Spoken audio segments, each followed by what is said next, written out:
have accepted. You see, in these days also, people are going back to nature, hmm, leaving behind the luxury and the artificial life of the modern age.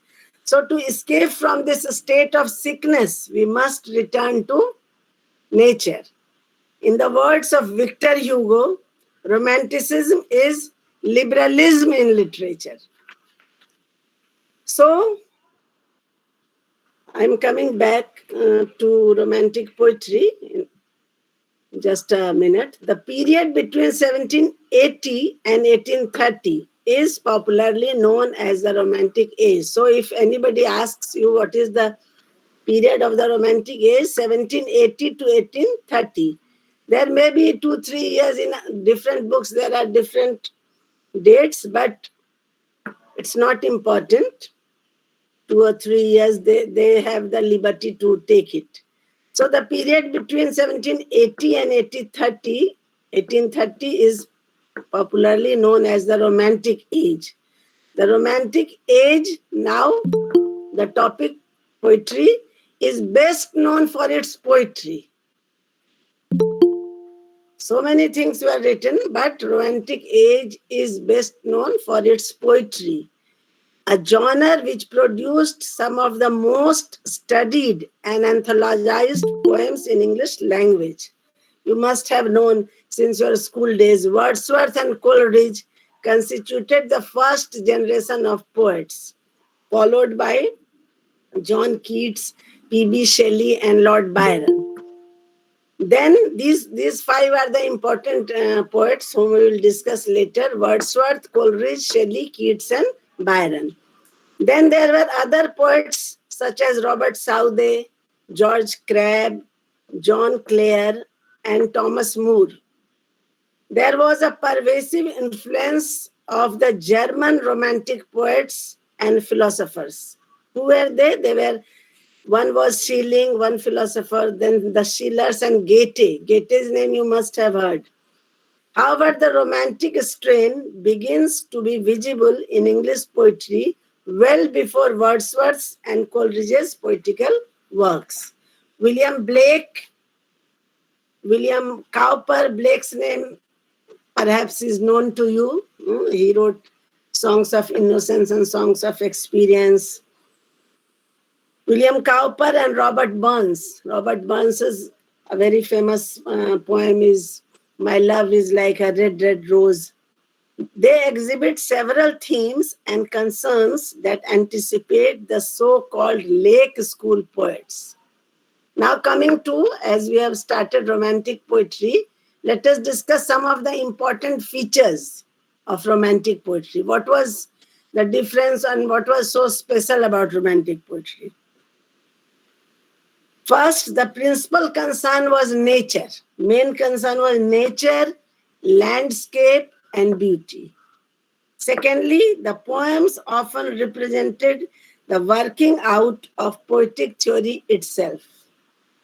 Next, dreams, children, and innocence. Dreams, children, and innocence were common themes. Wordsworth has already said the child is father of the man. Next, the influence of the French Revolution and other political events was visible in the poetry of the Romantic Age. The influence of the French Revolution and other political events. Next, concern with the inner self. The poems are mainly explorations of the poet's mind. Romantic poetry was also full of heavy symbolism. Another feature was the poetry of this age was influenced by theories of association and drugs. Adapted myths, adapt is to take, not adopt, adapt I am saying. Adapted myths and images from several non-European cultures. Next feature was a revolutionary or prophetic tone is seen in many poets. And the last feature I would like to discuss is that all the poets, they had obsession with death and unconscious state. Obsession, you know, बहुत ज़्यादा. hona, obsession with death and unconscious states. So, as we have the limit of time, let us discuss the important poets of the Romantic age or Romantic poetry. First, William Wordsworth, 1770 to 1850. William Wordsworth, 1770 to 1850. The best known of the Romantic poets is surely William Wordsworth. In a long poetic career, Wordsworth tried many genres and styles. Wordsworth's main theme can be summarized in a phrase, man and nature. Wordsworth is known as a poet of man and nature. He wrote poems with a message, which are called didactic poems. His prelude, published in 1805, is an autobiographical poem. I hope you know autobiographical, where the story is taken from the author's own life, autobiographical. That is the difference between autobiography and biography. Biography can be written by somebody else, but autobiography is written by the poet or the writer or the person concerned. So, his prelude is an autobiographical poem, is subtitled. So many poems they had subtitle. The subtitle was Growth of a Poet's Mind. His friendship with Samuel Taylor Coleridge resulted in the classic volume of the age. The Romantic poetry or the Romantic age is very famous for the lyrical ballads. First version of the lyrical ballads came out in 1798 and it was produced together by Wordsworth and Coleridge. Wordsworth also took the role of a poet as prophet very seriously. Wordsworth's chief contribution, and I hope you know that he was born in the Lake District of England. So they are also known as lake poets, and in his poems also there are different, in the daffodils also there is reference of lake and daffodils, the natural beauty. His Lake District is very beautiful district. Wordsworth's chief contribution to English literature lies in his interpretation of the inner meaning of nature and in his simplicity of diction. It was Wordsworth's aim as a poet to seek for beauty in meadow. Meadow is charaga, where cattle is taken, woodland and the mountain top, and to interpret this beauty in spiritual terms. He not only uh, visualized or he enjoyed the beauty of nature, but he experienced it in spiritual terms also.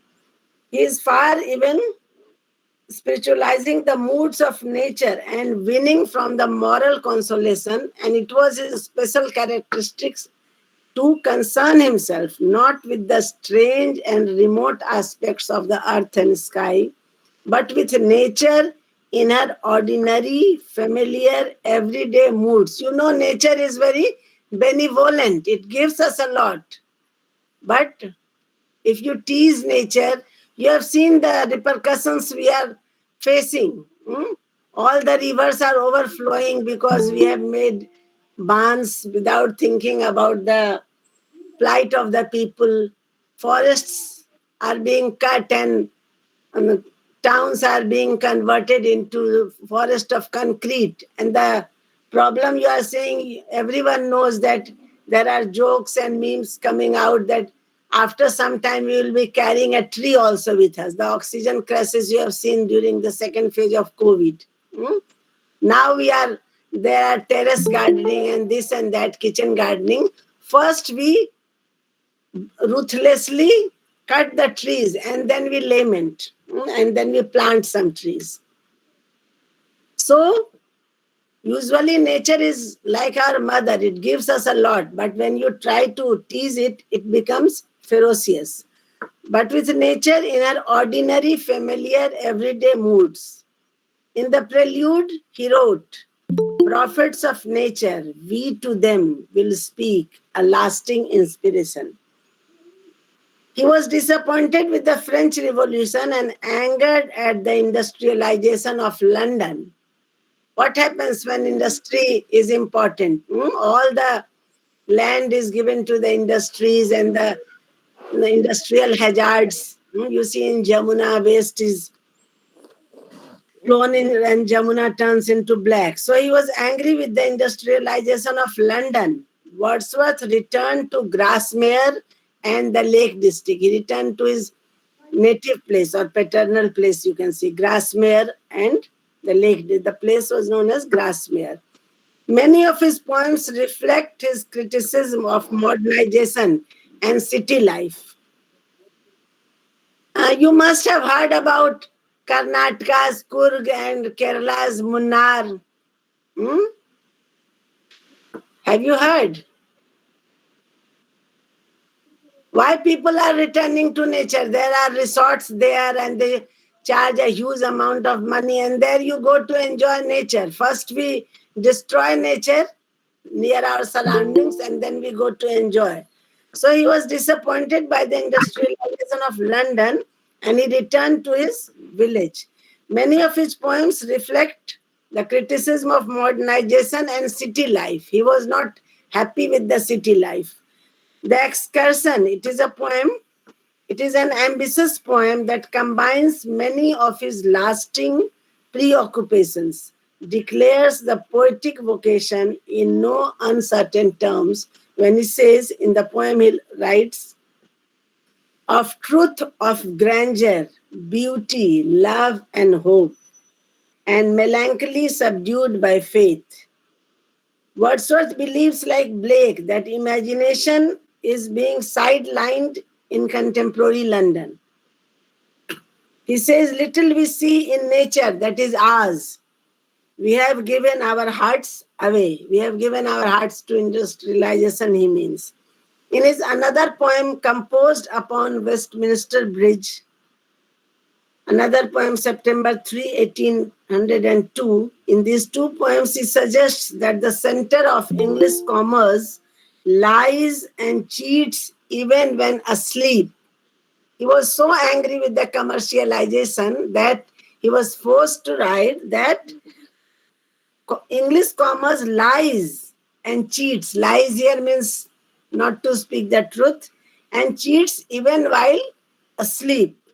In his famous Immortality Ode, he mourned the death of imagination and innocence and of the child's sense of wonder. Suppose these days children who are growing up in apartments, if they are asked to write an essay on a beautiful garden, they will take some time or they will write about the nearby park they have been visiting. Because we are also in the modern age, we are going away from nature. So in that ode, he lamented the death of imagination and innocence and of the child's sense of wonder when he says, whither is fled the visionary gleam? Where is it now, the glory and the dream?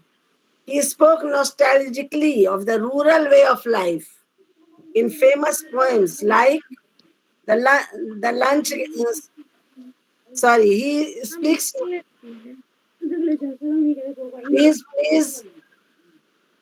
Please mute your mics. So he's full of nostalgia about the rural way of life, and his famous poem, The Leech Gatherer, The Solitary Reaper, Simon Lee, and Michael, they all express his love for rural life. Social themes of vagrancy, poverty, and unemployment figure in his poem The Ruined Cottage, The Peddler, and the Salisbury Plain poems. He shows how nature is a teacher in poems like Prelude and pleads for respect for nature. Again, I am repeating that we are going through the same phase. We should respect nature, and because nature is a very good teacher also. So he emphasized to respect nature as a teacher in his poems like The Prelude. In the lyrical ballads, which I have earlier said was published first in 1798, he produced a manifesto for the new poetry.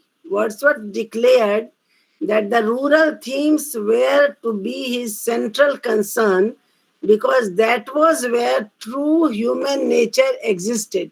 He believed that the true human nature existed in the villages, not in the cities.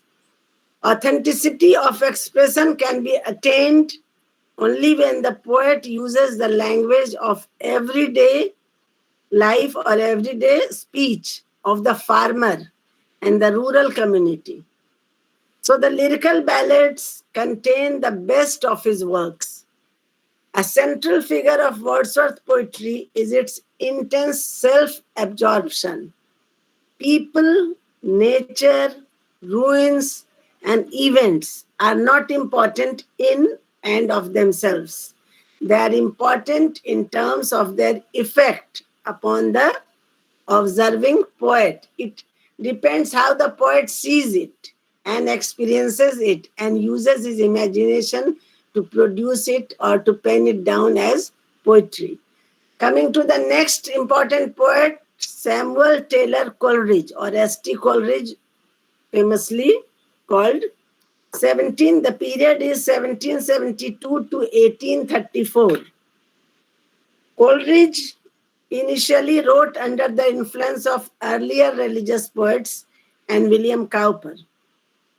Nature is central to Coleridge also, as the extraordinary beauty of images. The works of Coleridge divide themselves into three classes: the poetical, the critical, and the philosophical. Or we can divide his poetry in three classes: the poetical, the critical, and the philosophical,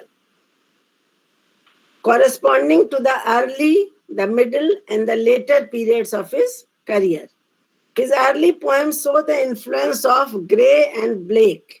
But the difference is that in Blake we have only a dreamer. In Coleridge we have the rare combination of the dreamer and the profound scholar. William Blake and Gray we find only a dreamer, but here the combination of the dreamer and the profound scholar. Coleridge's early poems are A Daydream, The Devil's Thoughts, The Suicide's Argument, and The Wanderings of Cain. Cain, Cain is a place. His nature poem, Frost at Midnight, is a poem that captures silence as no other poem in English does, captures silence. His later poems, these are long poems, later poems include Kubla Khan, Christabel, and the Rime of the Ancient Mariner. The Rime of the Ancient Mariner is his chief contribution to the lyrical ballads and is one of the world's masterpieces. The famous lines of the Ancient Mariner, at so many places it is written, water, water everywhere, but not a drop to drink. When the flood comes, you face the same situation in the villages. Water, water everywhere, but not a drop to drink. So in Coleridge's The Rime of the Ancient Mariner, nature is a cruel teacher. I told you that if you tease nature, nature will also attack you. Here the mariner's guilt is the heart of the poem, yet the poem is also about unpredictability. Nothing is certain what will happen next. It also has some particular or particularly fine descriptions of travel, the sea, and nature. I would quote a couple of lines from that, the Rime of the Ancient Mariner. The stars were dim and thick the night. The steersman's face by his lamp gleamed white. Steersman is the sailor. The steersman's face by his lamp gleamed white. The poem effectively captures loneliness and despair, perhaps better than any other Coleridge's work. In his another fragment poem, Kubla Khan, Coleridge took the East as his theme. He was very much impressed by India, inspired by descriptions of India. in contemporary travelogues. In those days, in history also, there were Chinese people and many people who came to India and wrote travelogues about India's rich culture and heritage. So, inspired by descriptions of India in contemporary travelogues, stories of a lost paradise, and by images that appeared to him in a drug induced stupor. It is said that he used to take opium. Opium, is a drug, a theme. And in that trance, he used to write beautiful poems. So, in a drug-induced stupor, the poem is a stunning prophetic vision of the Orient, though one cannot ignore the colonial stereotyping of the East.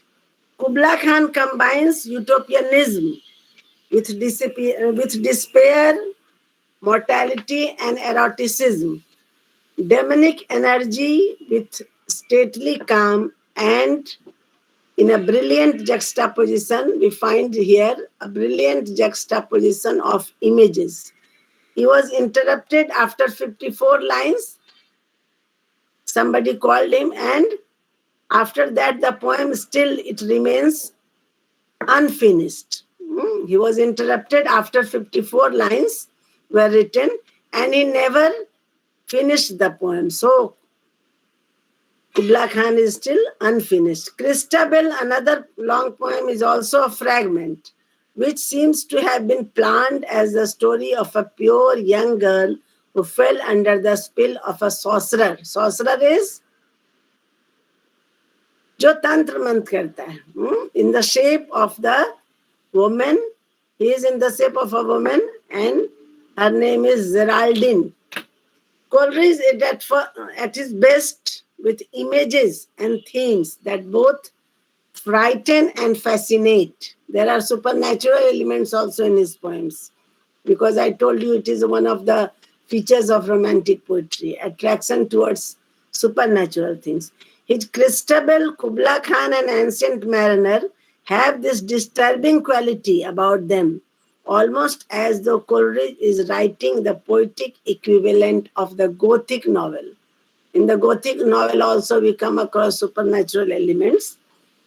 So the poems also carry the supernatural tinge. Such poems are also dramatic, while his other poems are usually reflective. Coleridge, like Wordsworth, saw the human heart and nature as constituting an organic whole. In many of his poems, especially in the Aeolian Harp and Dejection and Ode, these are two different poems, Coleridge portrayed a mind and heart that was open to the influences, sights, and sounds of the world. His poems are journeys into the self and simultaneously into the external world. I may not hope from outward forms to win, he says, the passion and the life whose fountains are within. He says, all is within us, the passion and the life whose fountains are within. Everything is within us, how we wish to take life. It depends on us. Here is also reiterating the power of human imagination to remold nature. Stafford Brooke rightly remarks all that he did excellently might be bound up in 20 pages, but it should be bound in pure gold. He was so much influenced or fascinated by his writings that he says all that he did excellently might be bound up in 20 pages, but it should be bound in pure gold. So, two poets we have discussed. Now coming to the third, whose name was George Gordon, but he was popularly known as Lord Byron, 1788 to 1824. Lord Byron. Of all the great poets of England, Byron is the most subjective. Subjective is writing about oneself, involving your own life also. There are two types of poetry, subjective and objective. In everything that he writes, it is his own self that he tries to express itself, and the different personages of his poems are but the various aspects of the poet's own personality. So his poems are subjective. He has become associated with a particular kind of male personality, the brooding, handsome hero. He was the largest selling poet in the first decades of the 19th century. He produced some energetic, though uneven poetry. His first major achievement was his savage critic or criticism on the literary culture of his time, and that is known as English Bards and Scotch Reviewers. English Bards, BARDS, and Scotch Reviewers, published in 1809. The biting satire lampooned even Wordsworth. He did not spare criticizing even Wordsworth, who was described as simple, and Coleridge, whose poetry was termed turgid. Turgid is a language, using a language which is not very clear to others, dismissing them all in the phrase, the scribbling crew. Lord Byron kept Wordsworth and Coleridge in the group, the scribbling crew. Byron's role as an iconoclast was decided with this volume. Iconoclast is a man who loves himself. He says, I please pay attention, I shall publish, right or wrong. Fools are my theme, but satire be my let satire be my song.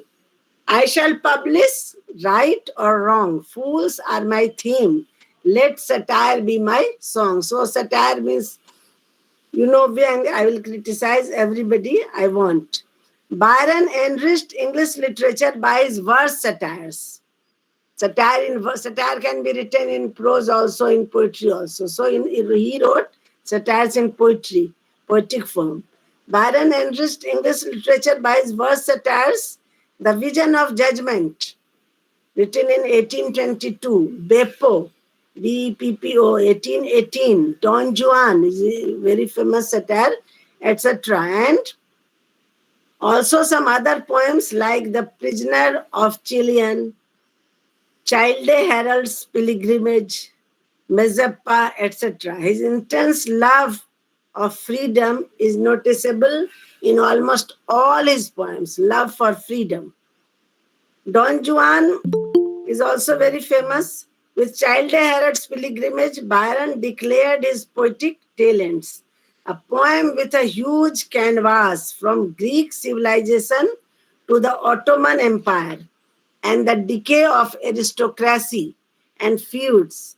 The poem which Byron expanded in 1816 and 1818 attracted instant attention because the people also wanted to enjoy freedom. It also expresses in several places Byron's views on civilization, art, and nature. Don Juan, which was written in 1819 and expanded till 1824, firmed up his reputation. It established him as a great romantic poet. The hero of this long poem, Don Juan, is a young man who wanders across Europe and has a series of erotic and other adventures. The poem has an emotional range from the comic to the pathetic. Some of his more popular works are, later on when you graduate in degree 3, there are some of the poems in syllabus. She Walks in Beauty. Another poem is When We Two Parted, frequently anthologized worldwide. These two poems, She Walks in Beauty and When We Two Parted, are very famous, and in so many anthologies they have been kept. Frequent anthologies. There are many anthologies which bear these poems. His Turkish Tales. We have discussed that his range was very big, from Greeks to the Ottoman Empire. Ottoman Empire was in Turkey. So, his Turkish Tales are The Corsair, Corsair, The Bride of Abydos, Abydos, Lara, and the Gianour, Gianour. These are clearly, his Turkish tales are clearly influenced by the age's interest in non-European culture. You know, Turkey is not an European country. So these poems clearly show that he was influenced by, and people also were influenced by ages. The age, romantic age in itself was influenced by the non-European culture and history. They were not happy with their own culture and they wanted to explore other cultures also. So these works were inspired by Turkish tales. Coming to the fourth important poet, P.B. Shelley. His full name was Percy Bysshe Shelley, Percy Bysshe and Shelley, Shelley. But he is fondly known as P.B. Shelley, 1792 to 1822. Shelley was of that second generation of romantic poets that did not live to be old and respectable. He died early. In some respects, you see, 1792 and 1822. So, only 30 years he could live. So, he did not live to be old and respectable like Wordsworth. In some respects, he is the romantic poet par excellence. His strange and brief life, with its eccentric habits or eccentric unworldliness, his moods, ecstasy, and languor, its high mythopoetic imagination. Eccentric, I hope you know, Vichitra. His swooning idealism continued to form a popular image of romanticism. He was a man who highly depended on his moods, his eccentric unworldliness, and he was not a man to feel himself fitted in the worldliness of the world. There is a poem by Wordsworth, the world is too much with us. All the time we are thinking we have to do this, we have to do that. So all the time, dunyadari, sansarikta. Wordsworth has also said in that poem, the world is too much with us. The American poet Frost also says, the woods are lovely, dark and deep, but we have promises to keep. Miles to go before I sleep. Yes, miles to go before I sleep, miles to go before I sleep. These lines were very dear to Pandit Nehru also.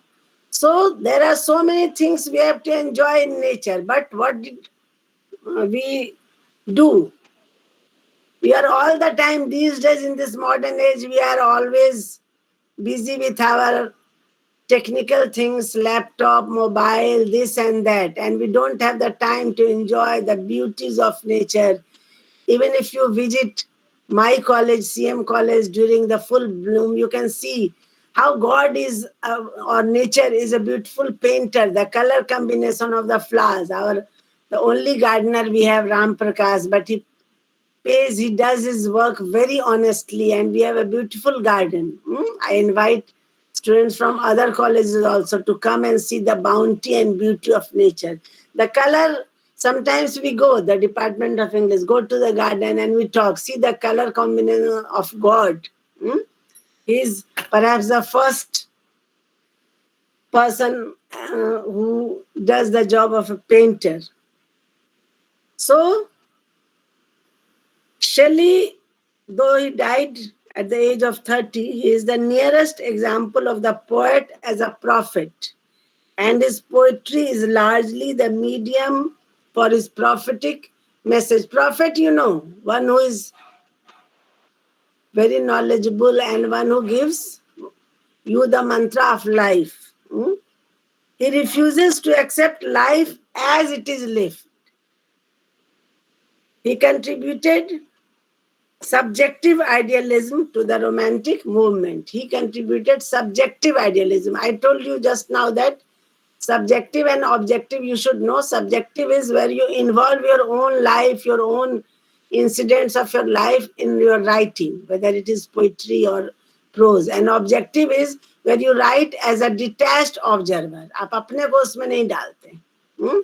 You are merely an observer, and you express in words as you have the right ability to write or ability to produce what you have seen. You keep yourself apart. That is objective.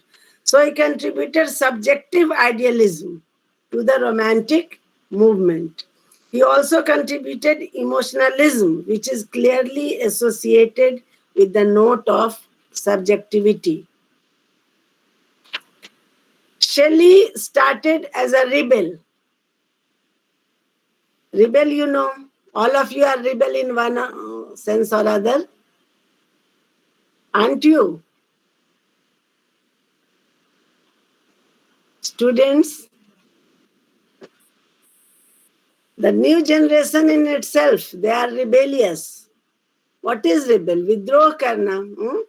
Shelley started as a rebel. He was dismissed from Oxford for publishing a pamphlet titled, what was it's very interesting to know. What was the title? The Necessity of Atheism. You know theism and atheism, you know the meaning. Theist and atheist, theism and atheism. Yes, He ma'am. wrote, yes. He wrote, sometimes you question the existence of God. So he wrote a pamphlet during his student days at Oxford, and he got it published. And because of that, he was expelled. The pamphlet was named The Necessity of Atheism, published in 1811. And he sought to keep up this reputation throughout his life. He rejected religious and moral sanctions of the society of his time. You see, as repeatedly I tell you that literature is a mirror of the society. He rejected religious and moral sanctions of the society of his time. Just now, I am referring to an incident. 2 days back, you all know Mandira Bedi, a very glamorous but intelligent diva from the film world.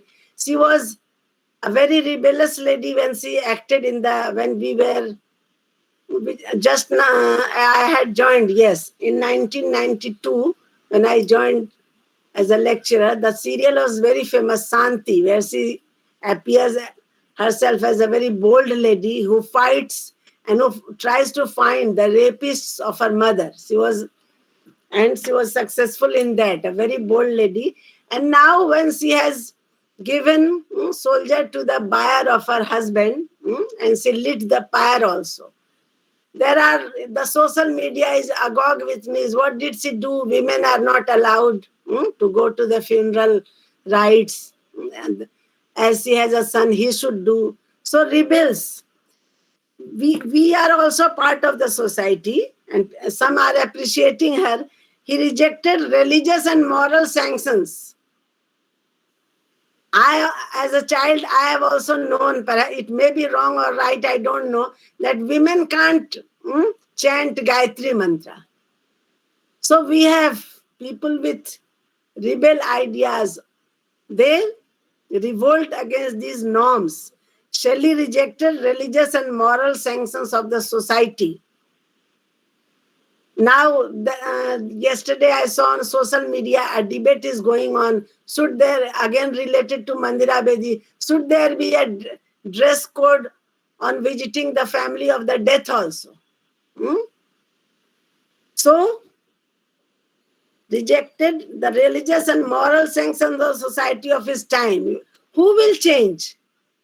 We will change. The society will change. You know that in the beginning in Indian society, widows were not allowed to wear color. But gradually, some bold ladies and the society also, though it takes some time to change the mindset of the society, but gradually, very slowly, it is changing. So he rejected the religious and moral sanctions of the society of his time. Time, every age has its own religious and moral sanctions. You must have heard daughters should not lit the fire of their parents. सुने हैं ना? This is the moral or religious sanction of our society. But as I have two daughters, I always say that I will write in my will that my daughter will lit the fire. So we have to, if we want a change in the society, we have to go against or reject the moral sanctions of the society. Shelley, as he was a rebel during his college days only, he rebelled against the moral sanctions of the society of his time. He was also enthused by radical ideologies under the influence of William Godwin. A radical is very, what should I say, a term where they pratikriyavadi they are known as. तुरंत किसी बात पे गुस्सा होना. So he was enthused by radical ideologies under the influence of William Godwin, whose daughter Shelley eventually married, and the idea of political revolution. He was influenced by that. His poem on the Peterloo massacre, mass killing. So his poem on the Peterloo massacre, The Mask of Anarchy, written in 1819, is a good example of his view.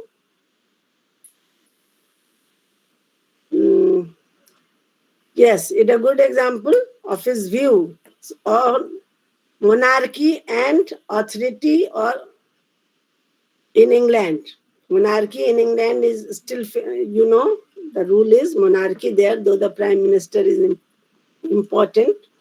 His famous poems are Queen Mab, written in 1830, and The Revolt of Islam, written in 1880. They also speak of the possibility of social change from despotism to democracy. Despotism is where one person rules the country and is on his whims, as you must have heard the North Korea's ruler.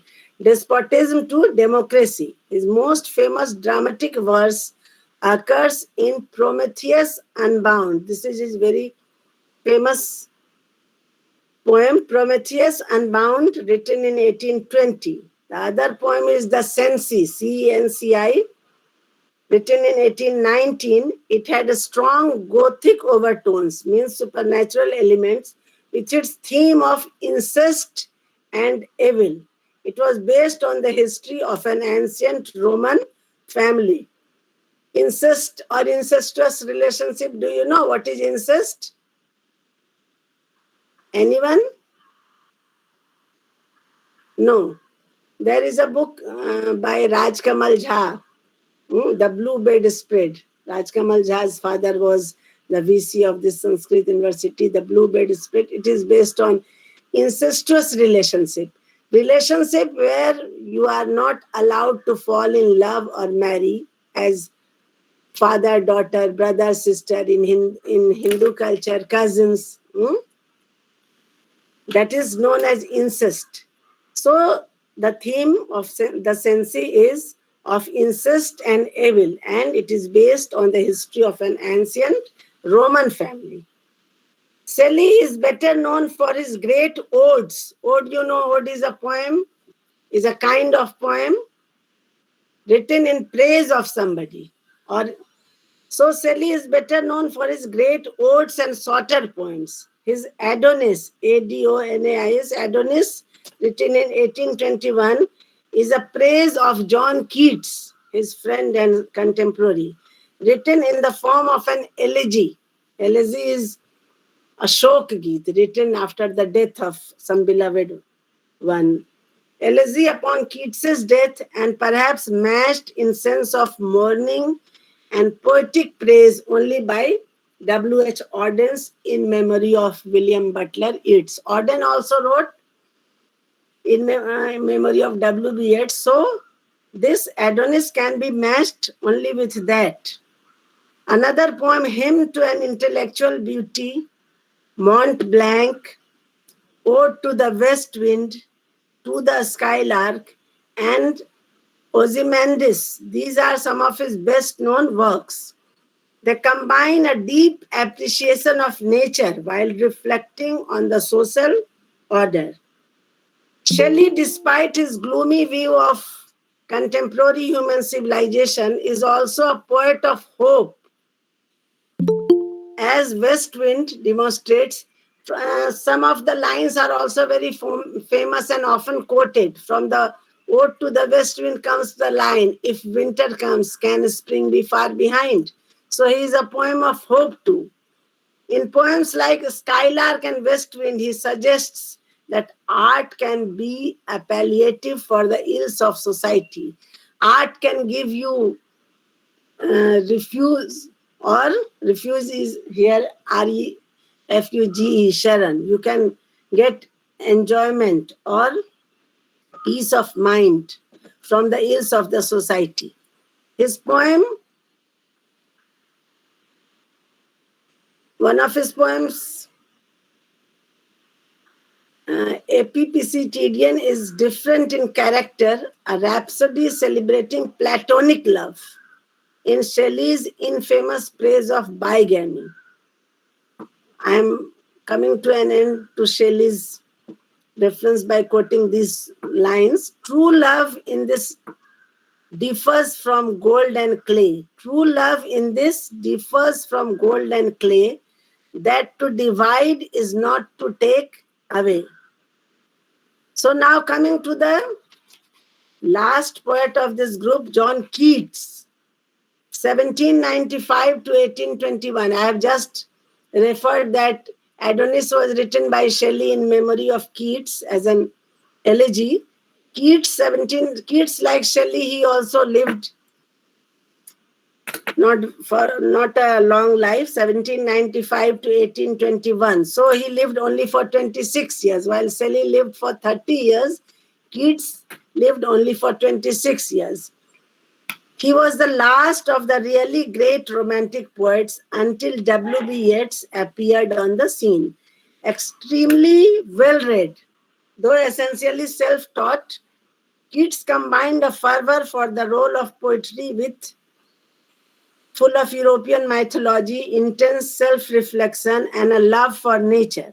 His finest odes are a combination of all these elements. As a glance, Ode to Autumn reveals his narrative poem like Endymion, published in 1818, and Hyperion in 1820, have been far less popular. Ode to Autumn was more popular. Endymion maps the four stages of experience, of nature, of art, of friendship, and of love. Hyperion took stories from the Renaissance and Greek and Roman history in his narrative about the Titans. A certain Miltonic tone is clearly visible. Influence of Milton is visible in the poem Lamia and Isabella. These are narrative poems that have Gothic elements, again supernatural elements, and obsession with death. And see, it's strange that he also died at the age of 26. Sickness and death fill Isabella. Lamia has a snake woman at the center of the narrative. It is a poem about dreams and reality, a continuing obsession with Keats. There are some supernatural sensuous images in the book, which is in your course, The Eve of St. Agnes, published in 1820, a poem about love and family feuds, especially when Keats describes Madeline. Keats's own disease-ridden life resulted in some meditations on death and art, especially in ever-popular poems such as Ode to a Nightingale and Ode on a Grecian Urn. Human mortality and the permanence of art are the twin poles of Keats's work. In Ode on Melancholy, Keats contemplates the twin states of joy and sorrow and the impermanence of beauty. Another persistent theme in his poems, she dwells with beauty, beauty that must die. Keats is a poet of sensuality, fully aware of the rights, sounds, and smells of the world, And this is best captured in his Ode to Autumn, when he says, "Seasons of mists and mellow fruitfulness, close bosom friend of the maturing sun." He is also aware of the limitations of the body and the pervasive decay that haunts all humans even as they lead full lives. His solution to decay was to appreciate beauty as long as it was available and possible. His great dictum from the Grecian urn, these lines are also very popular. So, his great dictum from the Grecian urn poem was, "Beauty is truth, truth, beauty, that is all. Ye know on earth, and all ye need to know." Keats's poetry also images the poet as prophet and as an intensely aware, if doomed figure, especially in his famous Nightingale Ode. Ode to a Nightingale is also very famous, where the bird's clear song is contrasted with the poet's numbness and inability to sing effectively. His tradition was carried away by Tennyson and the Pre-Raphaelites. So these were the major poets, romantic poets: Wordsworth, Shelley, Keats, Coleridge, and Byron. If anybody asks you these five, now coming to the end, 1 minute please. Among the minor poets, though by no means they were minor during their own time, we are discussing as minor poets. They were in their own way, they were important. Thomas Moore, Walter Savage, Landor, and Robert Southey. Southey is best known as the victim of Byron's satire in the latter's The Vision of Judgment. So, Lord Byron, in The Vision of Judgment, he has made fun of Robert Southey. So, I hope your concept of romantic movement and romantic poetry is clear. And as I told you, there are five important poets whom we have discussed almost in detail: Wordsworth, Shelley, Coleridge, Byron, and Keats, John Keats. So, thank you. This much for today. In the next class, we will discuss different aspects of Impressionism, which is a part of modern poetry. Thank you, Sanket ji. I Thank you, Thank ma'am. you, ma'am. Yes, I always try Thank you, to ma'am. complete my lecture before the given time, so I am happy I could complete. And students are always welcome on WhatsApp to ask if they want to ask anything about the topics which I have taught. So the romantic poetry is done. Okay, have a nice day. Bye. Thank you, ma'am. Welcome, Thank you, ma'am. welcome. Thank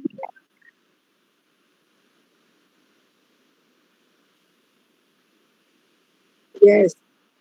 Okay, okay. Welcome, welcome.